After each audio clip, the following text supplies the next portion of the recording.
हमारे इस वीडियो में हम आपके लिए माँ लक्ष्मी की एक बहुत सुंदर कहानी लेकर आए हैं। एक समय की बात है, किसी नगर में हरिदास नाम का एक ब्राह्मण रहता था।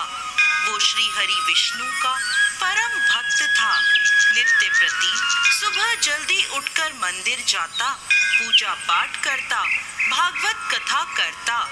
एक दिन हरिदास सुबह सवेरे पूजा पाठ कर अपने घर की ओर लौट रहा था। मार्ग में लक्ष्मी जी और उनकी बहन अलक्ष्मी की नजर उस ब्राह्मण पर पड़ी। लक्ष्मी जी ने अपनी बहन से कहा, देखो, अब मैं इस ब्राह्मण के जीवन में प्रवेश करने जा रही हूँ। मेरे प्रवेश करते ही इसके जीवन से तुम निकल जाओगी। ये सुनकर अलक्ष्मी ने कहा, मैं ऐसा नहीं होने दूंगी। अब दोनों बहनों में ये तय हुआ कि दोनों अपना अपना प्रभाव दिखाएंगी और जो श्रेष्ठ होगी वह हरिदास के जीवन में रह जाएगी। हरिदास हरि कीर्तन करता अपने घर की ओर चला जा रहा था। अब पहले लक्ष्मी जी ने अपना प्रभाव दिखाया और हरिदास के रास्ते में एक सोने की मोहरों से भरा बांस रख दिया।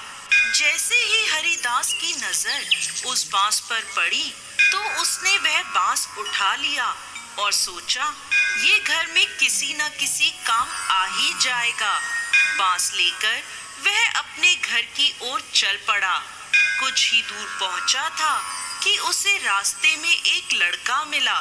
ब्राह्मण के हाथ में बांस देखकर वह लड़का बोला, पंडित जी, मुझे मेरी चारपाई के लिए ऐसा ही बांस चाहिए। ये आपने कहाँ से खरीदा?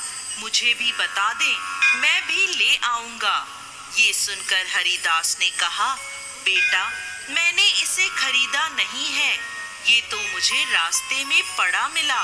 यदि तुम्हें इसकी जरूरत है तो तुम इसे ले लो। लड़का बोला, पंडित जी, इस बांस के आप 1 रुपए रख लो और मुझे ये बांस दे दो। हरिदास खुश हो गया।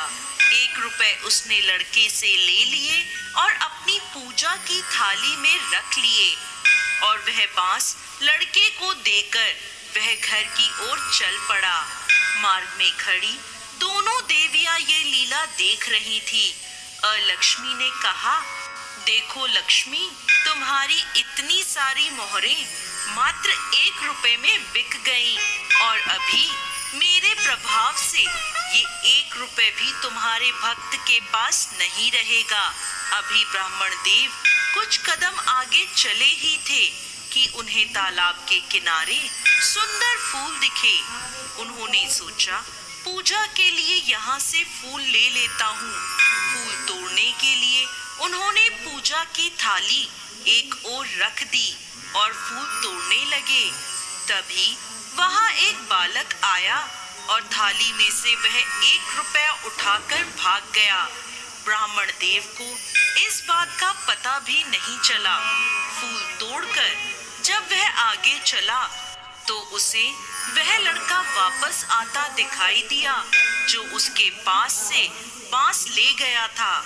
उसने ब्राह्मण देव को बांस वापस देते हुए कहा, यह बांस मेरी चारपाई में पूरा नहीं आया, आप इसे वापस ले लें और मेरा 1 रुपया मुझे दे दें। जैसे ही हरिदास ने 1 रुपया लौटाने के लिए थाली में देखा तो उसकी थाली में वह रुपया नहीं था।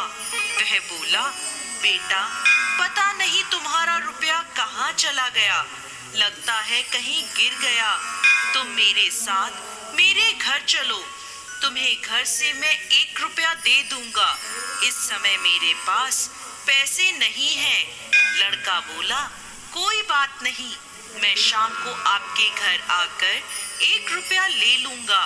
ऐसा कहकर वो चला गया। अब मोहरों से भरा बांस वापस ब्राह्मण देव के पास आ गया। ये देखकर लक्ष्मी जी मुस्कुराई। उन्हें मुस्कुराता देख अलक्ष्मी जल भुन गई और लक्ष्मी जी से बोली, ज्यादा मुस्कुराने की जरूरत नहीं है, अभी आगे आगे देखो क्या होता है। तभी हरिदास के पास एक चरवाहा आया और बोला, ब्राह्मण देव, मेरा बेटा आपकी थाली में से यह रुपया उठाकर ले गया था, इसे वापस लें और उसे क्षमा करें। ऐसा कहकर उसने वह रुपया हरिदास को वापस लौटा दिया। रुपया वापस पाकर हरिदास उस लड़के की ओर दौड़ा जिसका वह 1 रुपया था। वह रुपया लौटाकर वह अपने घर की ओर वापस चला।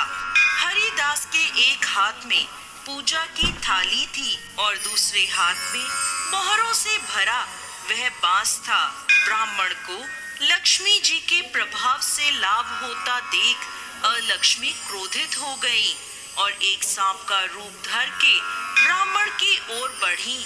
सांप को देखकर ब्राह्मण देव भागने लगे, परंतु सांप बनी अलक्ष्मी ने उसका पीछा नहीं छोड़ा।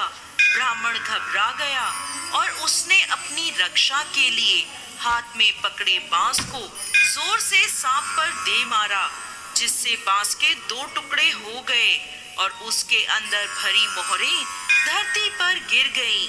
मोहरें देखकर हरिदास की आंखें फटी की फटी रह गईं। वहीं वह सांप बांस की चोट से घायल होकर झाड़ियों की ओर भाग गया।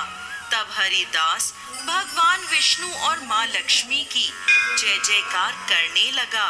दूसरी ओर हांफती हुई अलक्ष्मी से लक्ष्मी जी ने कहा, बहन, श्रेष्ठता किसी को कुछ देने से प्राप्त होती है, छीनने से नहीं। तुमने जब जब उस ब्राह्मण के जीवन में प्रवेश किया वह उदास हो गया, लेकिन मुझे पाते ही वह प्रसन्न हो गया और श्री हरि सहित वह मेरी जय जयकार करने लगा। बोलिए लक्ष्मी माता की जय।